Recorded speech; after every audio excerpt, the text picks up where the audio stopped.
Hi, everybody. How are you? Hi. How have you been? It's been a while. Nice to have you back. Okay, I'd like to start with mentioning the Secretary's trip to Ottawa, Canada today. As you know, Secretary Tillerson is in Ottawa, making his first trip to Canada as the Secretary of State. Secretary Tillerson is joined on this first trip by Principal Deputy Assistant Secretary Paco Palmieri. Many of you know him, and they were welcomed by Ambassador Kelly Craft. While in Ottawa, the Secretary is meeting with Foreign Minister Freeland and several other senior Canadian officials as part of our ongoing and close relationship between our two countries. During the meetings, they discussed a range of issues, including mutual prosperity, defense and security, and our shared concerns on global issues, including North Korea and the ongoing situation in Ukraine. On North Korea, the Secretary and Foreign Minister talked through upcoming plans to convene the United Nations Commanding Sending States meeting in January. We still don't have the specifics nailed down, so I won't have anything additional for you on that, but as soon as I do, I will certainly bring it to you. That group will include South Korea, Japan, and other key affected countries to discuss how the global community can address North Korea's threat to international peace.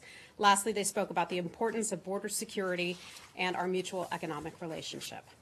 In addition to that, I want to draw your attention to something that we addressed last week, but unfortunately the situation has not improved in Ukraine. I want to draw your attention to the dire humanitarian situation and the spiraling violence in eastern Ukraine. Last night, Russian-led forces shelled the town of Novohlonsk with Grad rockets, wounding 8 civilians and damaging dozens of homes, a school, and also a playground. Fighting also resumed today around the Donetsk filtration station and its system of pipes carrying poisonous chlorine gas. This is considered extremely dangerous. If those were to go off in this area, which is close to where people live, it could be potentially devastating. Employees of the filtration station are trapped in the station's bomb shelter at this time, we are told. Previously, a Russian-Ukrainian military body has organized ceasefires to allow civilians in similar situations safe passage. However, the Russian government has unilaterally withdrawn from this deconfliction mechanism. This happened yesterday. So those trapped in the filtration station will remain stranded under fire until Russian-led forces stop the attack. Russia and its proxies are the source of violence in eastern Ukraine, and the Russian government continues to perpetuate an active conflict and humanitarian crisis through its leadership and supply of military forces on the ground, as well as its direct control over proxy authorities. The conflict in eastern Ukraine is not an organic civil war. The so-called republics that Russia created are not legitimate entities. The United States calls on Russia to put an end to the attacks in eastern Ukraine, withdraw its forces and heavy weapons from the sovereign territory of Ukraine, and agree to a robust UN peacekeeping mission. And with that, I'd be happy to take your questions. Oh, one more thing. I'd like to, many of you joined us yesterday for our public affairs holiday party, and I just wanted to thank you so much for coming up and spending time with our front office and the front office of many of our bureaus here at the State Department. We love having you, and I think it's just another example of how we can certainly disagree over some things, but we can hang out and have a good couple of drinks together. So thanks for showing up. Will be one for the new year? Or? Well, that's a good idea. That's a good idea. And we've got a little surprise for you coming up in Robert's office in the new year. So, especially on a tough day. But Josh, go ahead. Good to see you. Thanks, Heather. You too. Why don't we just start right on there? Do you have any update for us on the status of trying to work out a UN peacekeeping deal for Ukraine? How's that going? That's something that's still under discussion. One of the things that we consider to be important about that is having it be not only a real UN peacekeeping mission, but the line of conflict is something that would have to be agreed upon. We have some concerns about how that would work out. Russians are pushing for one side of things, and we're pushing for another side of things, but it's still something that we are looking at seriously. And then I wanted to follow up on the national security strategy that the administration released yesterday. One piece of that brought up the issue of STEM visas that are issued in the context of intellectual property and the allegation that other countries are sending students here who then steal trade secrets, basically, and bring them back to their foreign governments. And it says that that the U.S. will consider restricting those STEM visas from designated countries. What are those designated countries? So the national security strategy, which the president rolled out yesterday, is a broad-based document that looks at and highlights our national security priorities. It's not meant to be a piece of legislation. It's not intended to provide extremely specific guidance to various government agencies, entities, and departments. So some of this we will take back from the national security strategy. take a look at. The State Department, in conjunction with the Department of Homeland Security, we have the ability to take a look at these things and decide what needs to be done from there. So we don't have anything specific for that yet. I can tell you, however, that our U.S. embassies and consulates are continuing to process visa applications as we normally would. So there has been no change at any point yet. No changes have been made. Security screening and vetting is something that you all know well that is constantly reevaluated. It's constantly evolving and changing within various environments. So if I have anything new for you on that, I'll certainly bring that to you. Sure. New visa steps aside then, can you tell us, which countries are considered at a larger risk for that kind of problem? To my knowledge, that has not been determined in any kind of way. Perhaps I missed something, but in that document, I don't recall having seen any specific countries mentioned. So I think some of that will just, U.S. government will take a look at that. And then on that issue, and one of the countries that comes to mind for a lot of people because of its focus in the NSS was China. China's government reacting pretty angrily to that strategy today, saying it's part of a new Cold War kind of phenomenon. Do you have any response to the Chinese reaction? Yeah, I think what we would say is no, it's not that. It's not what they called it out to be. We have a broad relationship with China, as we do with many nations around the world, where we have areas where we have mutual cooperation and get along great. As you know, the president has a very warm relationship with President Xi, but we also have areas of disagreement. And some of the areas of disagreement include human rights, some trade issues and all that. So we can have that kind of broad-based relationship. Like yesterday, we all hung out and we had a good time together and celebrated the holidays, but sometimes we do get out here as well. Okay. Hi, Syed. Okay. First of all, does anyone else want to cover DPRK or China? Oh, a lot of I'd you like do. to ask Okay. about DPRK. Okay, go right ahead. Hi, Carol. McMaster today gave an interview in which he said now is not the time for talking, and he seemed to suggest that the United States may have to forcibly denuclearize the Korean Peninsula if North Korea does not denuclearize itself. It seemed to be an implicit rejection of the diplomacy that the Secretary has been doing. I was wondering what the State Department... I heard General McMaster's interview this morning. I don't recall him saying how you just characterized it. I know our official administration policy, is we would certainly like to sit down, be in the place where we can have talks with North Korea, but we are nowhere near that point yet. Our administration policy has not changed. We continue to push for the denuclearization of the Korean Peninsula. There are many, many other nations around the world that agree with us on that front. We would like to have the opportunity to talk with North Korea when the time is right. And I want to be clear about that. The time is not right now. Hi. How are you? Good. South Korean President Moon. Can we come back to South Korea? Stick with North Korea? This is also North Korea. Okay, go ahead. Sorry. They said that the U.S. and ROK are considering postponing military exercises until after the Winter Olympics. And obviously part of this reason would be North Korea. So my question is, how seriously is the U.S. considering this proposal? I think that would be a DOD issue. But I can tell you that we have joint exercises that are legal. We do them around the world. We do them with many other countries, and those are to maintain our readiness and to be able to make sure that we are ready in the event of a worst case scenario. But that's something that would just be handled by DOD. Okay. Anything else in ROK? Korea, China. Korea. Okay. Hold on. Hi, Connor. Just something else White House official said, Tom Bossert, the Homeland Security advisor, said that President Trump has used just about every lever you could use, short of starving the people of North Korea to death, to change their behavior. So we don't have a lot of room left to apply pressure to change their behavior. If that is the case, how much more room do you have then, and how can you achieve results with this peaceful pressure campaign? Yeah. Especially, again, as you say, now is not the right time to meet, but H.R. McMaster also said recently that we're running out of time. Yeah. So, look, diplomacy is what we do in this building, and that's not going to change. We will continue to push ahead with the peaceful pressure campaign, the maximum pressure campaign. Every day we're speaking with other countries about having those countries do more to try to stem the tide of money going into North Korea.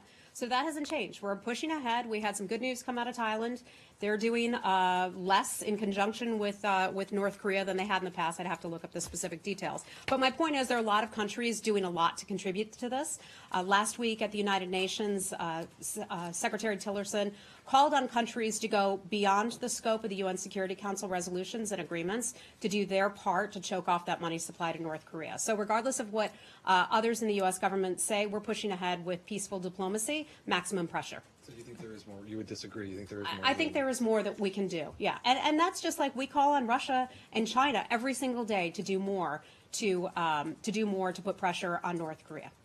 Anything else on North Can I Korea? follow up Hi. on that? Yeah, So sure. Bossert was talking specifically about the cyber attack. Oh, he was, okay. And so I did not see his comments. I that's read a fine. couple of them, but I'm just trying to. So, the pressure campaign, is that just targeting North Korea for its nuclear program and its missile activity, or is it also trying to, tamp down on them for what they're doing in the cyber sphere as well? if it is with regard to cyber, I'm not familiar with that. One of the things we focus on here in that building, and cyber I think would be handled out of DHS or Department of Justice, perhaps even DOD. But we focus here on the money that goes into North Korea that North Korea then ends up using to fund its illegal nuclear and ballistic missile programs. So that's what we stay focused on. The State Department won't be involved in any unilateral consequence. What I said is I'm just not familiar with that part of it. I just have to refer you to DHS at this point. If we have anything more, an angle that the State Department is specifically involved with, I'll certainly let you know. Okay? DPRK. Yeah. Okay. And on that, Jenny, hi. Thank you, Heather. As you already know that 5 Chinese combat airplanes flew over in the South Korea's air defense identification zones. How do you comment on this? I'm sorry, tell me. 5 Chinese combat airplanes flew over in South Korean air defense identification zone. So how do you I'm comment sorry, on I just this? don't have anything for you on that. I'd refer you back to South Korea or to the government of China. Do you think this action is like threatening South Korea? I and just China? I don't have any specifics on that for you, would so you- I don't want to comment on it because I just don't have any specifics for you. Okay. Okay. Hey, how are you? Yeah. Afghanistan, for just a second longer. Wait, Afghanistan? North Korea. Oh, North Korea. Okay, Yeah. sure. Secretary Tillerson pretty much signaled a willingness to have talks with North Korea recently, saying as much, as, hey, you want to talk about weather? Let's talk about weather. I wanted to ask if you reached out to the North Koreans directly via diplomatic channels, either in New York or someplace else, to suggest having talks other than making those public, announcements. First, let me tell you, our U.S. government policy has not changed. We are not going to be sitting down for talks with North Korea at this time. They're showing no interest. They're showing no willingness to sit down and have conversations with the U.S. government. In terms of your question about whether or not any U.S. government official or representative sat down and had a talk with North Korea while at the United Nations, the answer is absolutely no. The Secretary did address publicly the North Korean permanent representative, and he said to him, among other things, any notion that the source of tensions on the peninsula are the fault of one party, because some have blamed the United States for the deplorable conditions in North Korea. There's one party that has carried out illegal detonation of nuclear devices. There is only one party that continues to launch intercontinental ballistic missiles in violation of UN Security Council resolutions, overflying other sovereign nations, Japan, threatening civil aviation security, because these launches are undertaken with no notification. So the Secretary addressed him publicly, but the U.S. government has had no other conversations. Okay. Shall we move on to another issue?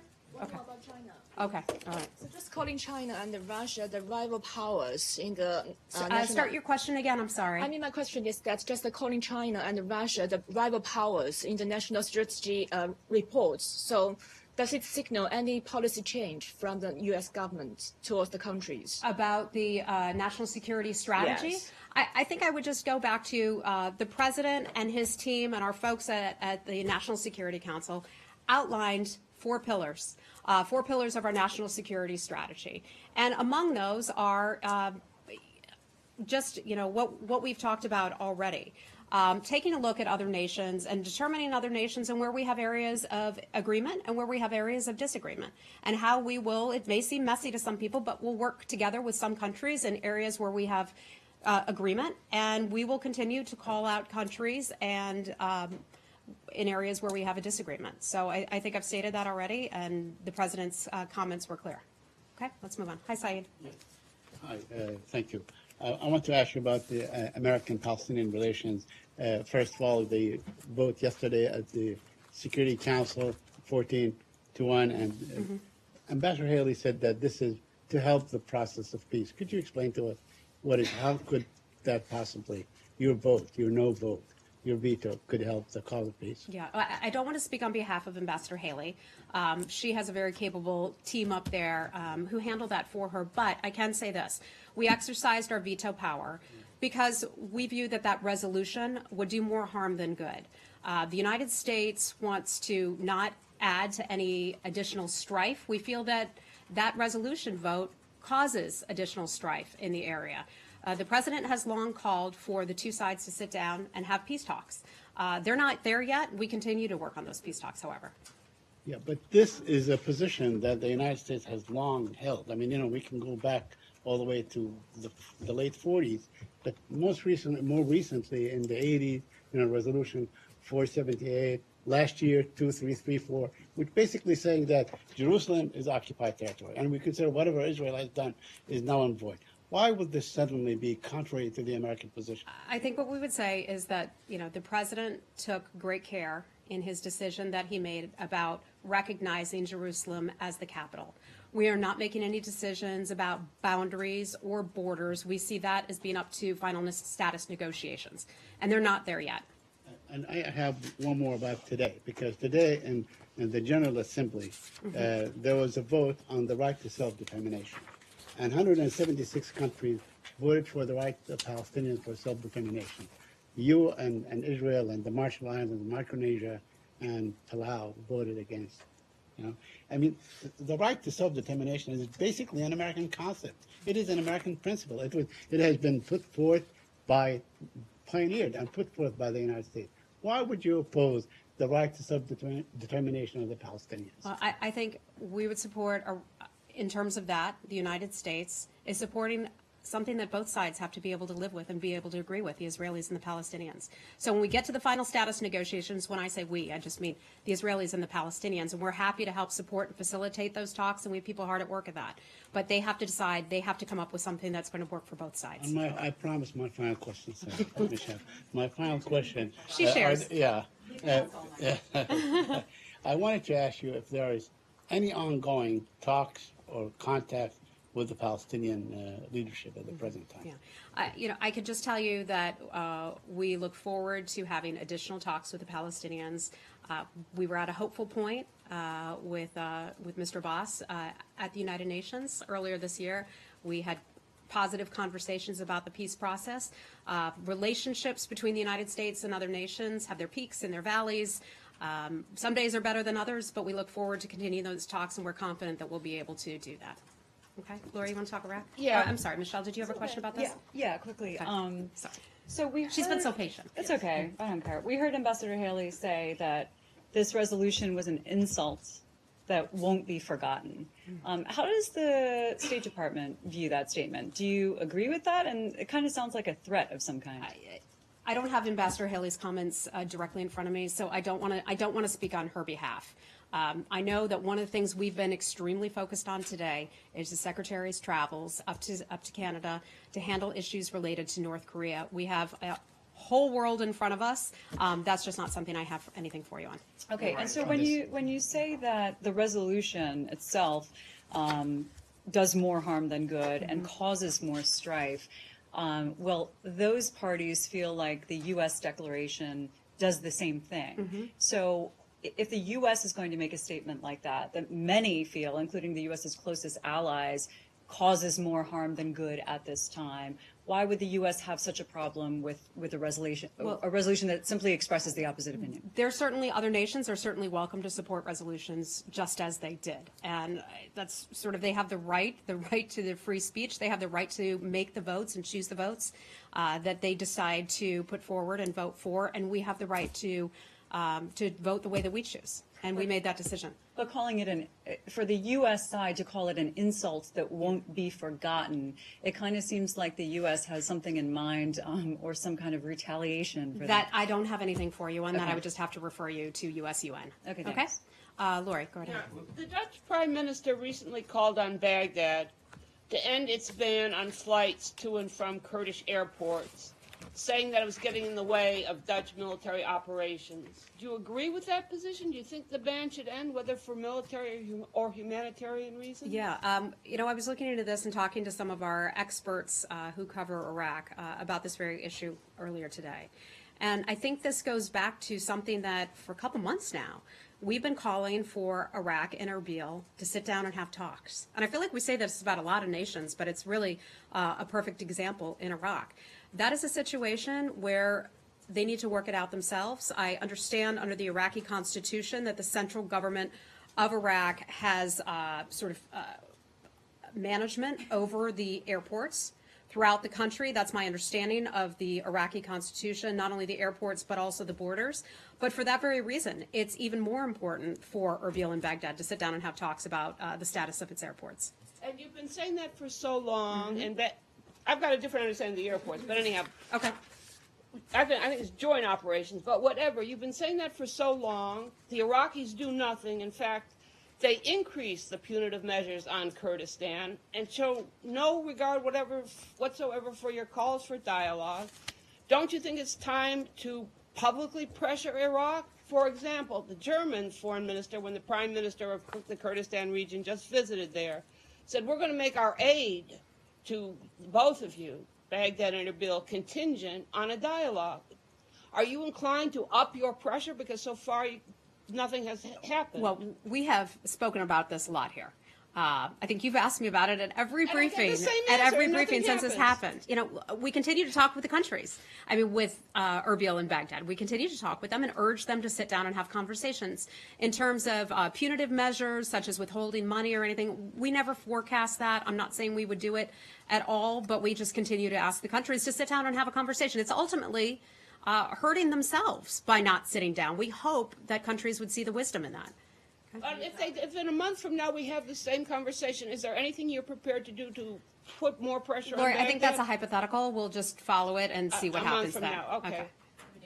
Okay. Honduras, the opposition leader is here in town urging you not to recognize Hernandez's reelection. Mm-hmm. Does the U.S. believe that this vote that there should be a revote? Yeah. So there are a couple entities which have looked at that election, and they've come up with a little bit of different information about how they regard the election. We're continuing to look at both of their responses, the OAS and the European Election Commission, I believe it's called, to determine our position on this. I can tell you Honduras' Supreme Electoral Council, it declared the incumbent presidential candidate Juan Hernandez as the winner. The process overall is underway. There's that 5-day period in which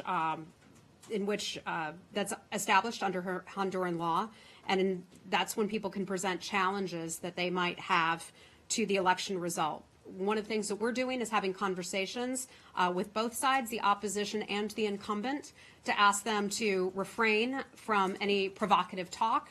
We're calling on both sides to not commit any kind of violent acts. I can confirm for you that our Deputy Assistant Secretary for Western Hemisphere, John Creamer, met with the opposition alliances, Salvador Nasrallah, yesterday. Yesterday was December 18th, right? But I want to point out and be clear about this, that we regularly meet with many individuals from the government in Honduras. Since the election, we've met with candidates on both sides regularly. Once more? Well, look, there are two different electoral bodies, if you will, that have looked at this. My understanding is that they've come up with different results at this point. We're just taking a look at all that. We're not ready to make a call right now. They're in that 5-day period, and so we're going to wait and see what happens then. I have Okay. one other question Yeah, go right on ahead. another topic, on Egypt, because there was a woman here who came to the State Department a couple weeks ago. Her parents are both green card holders and jailed in Egypt. There are about 20 other Americans who are jailed in Egypt, and many were hoping that Pence would raise that on his trip, though he's postponed it for now. What's the State Department doing on that front? I'm not familiar with that case. I can just look into it and get back with you. I don't recall that individual you mentioned having been at the State Department, but let me see what I can find for you about that, okay? Thank you. Okay. Hi. Yeah, Senator Tim Kaine sent a letter to Secretary Tillerson and Mattis expressing his concern that U.S. forces and coalition forces in Syria are switching from anti-ISIS mission to an anti-Iran and proxies mission. What would be your answer to that? You said that Senator Kaine sent a letter to Secretary Tillerson about this? And Mattis. I've not seen this letter supposedly going to Secretary Tillerson. I'm just not familiar with it. Okay. Hi. Yeah, hi. I'm switching to Burma. Myanmar. Okay. Ask you about the two Reuters journalists who have been detained there. In the past, the State Department has suggested that the civilian government is not fully in control of events and has focused its criticism on the military. Is it therefore a concern to the United States that the civilian president, Tin Jaw, should have given approval for the case against them to proceed? I'm not familiar with him giving approval for their case to proceed. I don't have the details on that. What I can tell you is that we've been covering, following the cases of the two reporters, the Reuters reporters, very closely. We are deeply concerned about their detention. We do not know their whereabouts. That is of concern also. They've now been detained for, about a week now, right? And, today I want to make it clear that we're calling for their immediate release. We call for the release of these two reporters. As you all know, I was recently in Burma and had a chance to meet with a lot of reporters. And despite the status of the government, some very difficult things happening in that country, they have reporters who are working hard to tell the story and to try to accurately tell the story about what is happening in the northern Rakhine state. I met reporters who represent a free and fair press over there. Not all of them do. Some of them have a state component to them or are heavily influenced by the state. But I met a few reporters who have the courage to report openly and freely. And we applaud those efforts. And so it is tremendously concerning to us when we hear that reporters have not only been detained, but they've been detained and we don't know their whereabouts. I can just tell you we're covering this, following this very closely. Okay. Anything else on Burma? Okay, go right ahead, sir. Hi. Thank you, Heather. My name is Mushfiqullah. I'm representing Just Newsbery. Right groups. You know what? Let me pause you for 1 second. I just want to add one more thing to that. It is our understanding that the families do not know about their loved ones' whereabouts. I mean, imagine that. You're a family member. Your child, your husband, your brother is reporting, and you're just trying to tell the story. You're reporting, you're detained, and you don't know where that loved one was. I cannot imagine, as a mom and a former reporter, what that would feel like. And so I hope that the government of Burma will let us know how they're doing and let the families know how they're doing. Thank you, Heather. Yeah. Human Rights Watch has claimed satellite images shows that dozens of Rohingya villages were burned the week Myanmar signed an agreement with the Bangladesh to repatriate hundreds of thousands of refugees. The evidence that villages were still being damaged as late as 2nd December contradicted assurance by the Burmese government that violence had ceased and that the Rohingya could safely return to Myanmar, the watchdog said. Bangladesh and Myanmar signed an agreement on 23rd November to being the proceed of repatriating some of the estimated 6,500,000 refugees who fled Myanmar in the past 4 months. Do you think with this reality, it will really work for repatriating the Rohingya refugees from Bangladesh to their homeland? That's one of the things that we hope for eventually. We hope that the refugees will eventually be able to go home to Burma. More than 600,000 of them have been forced across the border since August alone, and now it's December. Bangladesh has been so generous in accepting hundreds of thousands of refugees. The U.S. government has provided significant financial assistance to help with that. I want to be clear that that financial assistance goes directly to aid groups. That financial assistance does not go to the individuals. I want to be clear about that. In terms of the repatriation plan, we'd like to see the plan. We've heard about it in concept, but one of the things that would be important to be in that plan is the voluntary, safe, and dignified return. So it has to be voluntary. People have to feel like it's safe to go home. If they don't feel like it's safe to go home, it's probably not going to be safe to go home. They have to have a dignified return. That means treating the people well as they decide to return home. It also needs to be voluntary. They can't be forced to leave one country to go to another country. They have to feel safe and ready to go home. We don't think that that situation calls for it just yet. Unfortunately, I think it's probably not safe for them to go home at this point, but we're continuing to assess the situation and continuing to have our conversations, not only with the Bangladesh government, but also with the Burmese government. Okay. Anything else on Burma, Bangladesh? Okay. Oh, yeah. Hi. There was just a bus crash involving cruise ships in Mexico. Are you guys hearing anything about that and the possibility that there could be American casualties? Yeah. I have some notes on that because I heard about that not long before I went out, before I came out here to talk with all of you. There was a bus crash, and it was an accident, I would say, involving a bus that was contracted by Royal Caribbean Cruise Lines. It was in Quintana Roo, Mexico, which, as I understand, is close to Cancun. Thank you. We've heard certainly about that. We're following it very closely. We would want to express our condolences to all of those who've been affected by that. It's certainly a tragedy. We know that lots of families and individuals are traveling this time of year when people go to have fun and they get a few days off, certainly for vacation at the holiday time. We're continuing to monitor that situation. We're working with local authorities. Some of our officials from our U.S. Embassy, or perhaps it's our mission, are on their way there to better assess the situation and to speak with government officials to see how we can help and try to determine if there are any U.S. citizens who are involved. That we just don't know yet. You don't know that Americans are involved? I do not at this know. point. Okay, thanks. Yeah. Question on Yemen. Okay. Yeah, yesterday both. We're all over the map today, I know, aren't we? Sometimes Yes. Okay. it's the end of the midweek. Yesterday, both the government of the United States and United Kingdom called on the Saudi coalition to let up and allow humanitarian supplies and aid to go through to Sana'a and other places. Could you explain to us what you're doing in terms of talking to the Saudis to convince them or to allow this aid to go through? Yeah, I'm glad you asked about it. It's an area that we care a lot about. We have had many conversations with the Saudi government. We've put out numerous statements from the State Department. The president has as well. The president put one out about a week ago on the humanitarian situation in Yemen. Just last Friday, our Deputy Secretary, John Sullivan, along with USAID Administrator Mark Green, held a meeting with humanitarian aid groups to try to get more information about what's happening. You know, when we talk about where we get our information, part of that is, you know, from our people on the ground in any given country, but part of that is also talking with aid groups. And we hear from aid groups about the situation on the ground. The situation is certainly dire there.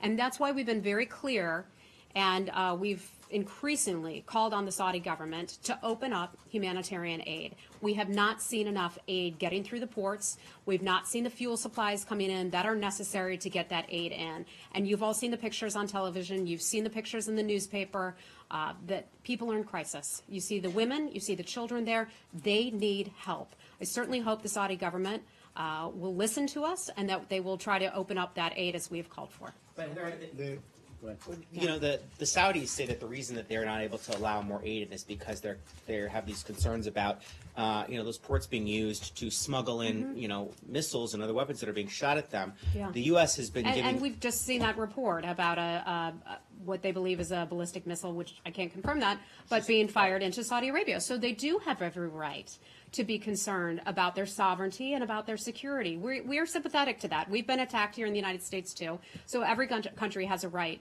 to be concerned about that. But you also see the humanitarian situation, and you see the horrific situation that people have been put in for several years now. And so we're asking the Saudis to open up the ports and allow humanitarian aid to come in. So how, is there some advice that you're providing to the Saudis about how they can let in just the humanitarian aid, but better keep out the weapons? Because it seems like they're working at cross purposes. Yeah, I would assume we are. Some of those conversations might be had between DOD and the Saudi government. We have a good relationship with the Saudi government. You all know that.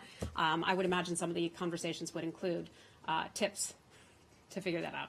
Okay, we've got to wrap it up. But just on that, given yeah. the Saudis' restrictions, is it the U.S.'s view that Saudi Arabia is in part responsible for the famine and for the deaths of these civilians? I'm not going to go as far as saying that, but what they can do is that they can open up humanitarian aid and they can allow it to get through to the people who need it most. Okay, Lali, and we got to wrap it up. About a month ago, U.S. issued a statement asking Pakistan to re-arrest Hafiz Saeed, the Lashkar-e-Taiba leader. He's still freely roaming around the country. What do you have to say on that? Has Pakistan listened to U.S.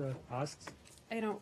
For those of you who, I'm not sure if we've talked about this here in this room before. I think we may have on one other occasion. And who Lalit is referring to is the mastermind behind the Mumbai attacks. Remember those? Where the guys drove up on the boat, they went into the hotel, they shot up hundreds of people, killed, I believe it was hundreds, including some Americans. That happened a few years back. He's asking about the mastermind of those attacks, a man who is affiliated with LET, Lashkar-e-Taiba, one of the terror groups. It's a group that the United States government considers to be a terror organization. We have many good conversations with the government of Pakistan. One of the things that happened recently is that this guy was held on house arrest. Pakistan released him from house arrest. And now there's word that he may be running for some sort of office. I want to remind folks, we have a $10 million reward for justice program that would reward for information that would bring him to justice. So I want to make that clear so that everybody knows $10 million out for this guy, and we would certainly have concerns about him running for office. So I'm glad you highlighted that. Pakistanis are saying they don't have enough evidence against him. Has the U.S. provided evidences for him? I can tell you that his organization that was responsible for those attacks, is considered a foreign terror organization. It's considered a foreign terror organization by the U.S. government for a reason, and for a good reason. I would imagine that if we had any intelligence, and that's not an area that I can discuss anyway, but we would certainly share it with the Pakistanis on that front. I hope they'll do the right thing. But what implications Pakistan has if he continues to move freely? That was a pretty strong statement the U.S. issued. I can't comment on that. I would just have to refer you back to the government of Pakistan and hope that they will do the right thing and remind folks across Pakistan we have a $10 million reward for this guy. Okay? Thanks, everybody. We'll see you soon.